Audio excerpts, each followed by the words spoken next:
मनोज दे जी। राधे राधे राधे महाराज जी। महाराज जी, मैं यूट्यूब पर लोगों को सोशल मीडिया के बारे में सिखाता हूँ और मोटिवेट करता हूँ।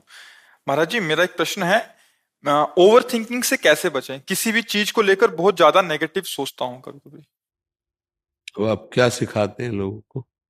लोगों को महाराज जी मैं सिखाता हूँ कि मतलब आप यूट्यूब से कैसे सोशल मीडिया से रोजगार कर सकते हैं। बच्चा, परम विश्राम जब तक मन को नहीं मिलेगा तब तक ये कभी शांत होने वाला नहीं।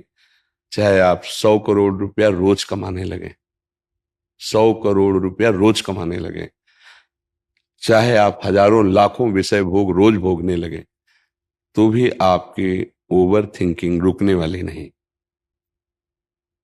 समझ पा रहे हो या इसमें आपको कोई संशय है? नहीं।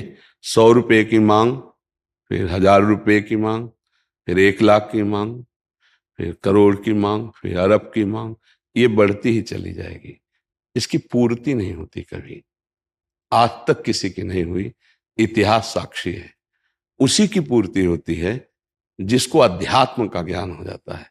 उसके अंदर ये वृत्ति आती है, जथा लाभ संतोष सदा, काहू सो कछु न चाहोंगो, परहित निरत निरंतर मन क्रम, वचन नेम निबहोंगो, कबहू कहो या रहा निरहोंगो। जिसमें हम अपने विचारों पर शासन कर सकते हैं, हम अपने मन को शांत कर सकते हैं। वो रुपया नहीं होता, वो भोग सामग्री नहीं होती, वो अध्यात्म होता है। आप इस बात को स्वीकार करते हैं? जैसे आपका मन कह रहा है कि ये शरीर भोगने को मिल जाए, तो उस शरीर को कोई भोग रहा है, या आपको ही मिल जाए, तो कुछ दिनों बाद आपका मन किसी और शरीर को भोगने की मांग करेगा, फिर किसी दिन और, फिर और ओवर थिंकिंग, ये सोच बढ़ती ही चली जाएगी आपकी, कभी रुकने वाली नहीं। ये रुकेगी तो एकमात्र श्री भगवान का आश्रय लेकर अध्यात्म ज्ञान नाम जप के द्वारा रुकेगी। नाम जप नहीं हो रहा तो चाहे जितना धन कमा ले, चाहे जितनी भोग सामग्री, महाराज ययाति जिनके वंश में भगवान श्री कृष्णचंद्र जी का अवतार हुआ, उनके बड़े पुत्र का नाम यदु था, तो इसीलिए भगवान को यदुवंशी कहा गया। उन्होंने अपने जीवन का परम पावन समय भोग में लगाया। भागवत में उनका चरित्र है, महाभारत में चरित्र है।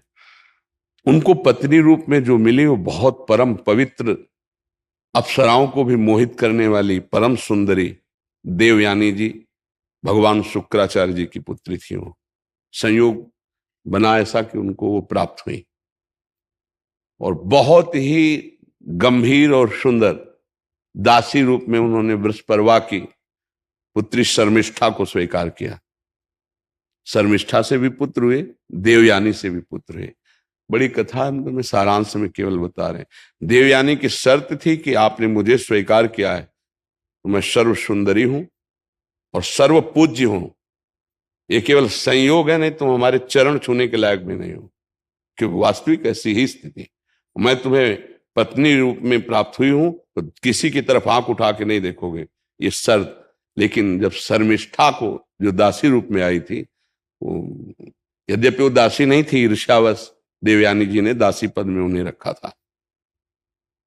इतनी सुंदर और गंभीर मुद्रा में थी, महाराज ययाति लुभायमान हो गए, जबकि सर्व सुंदर देवयानी जी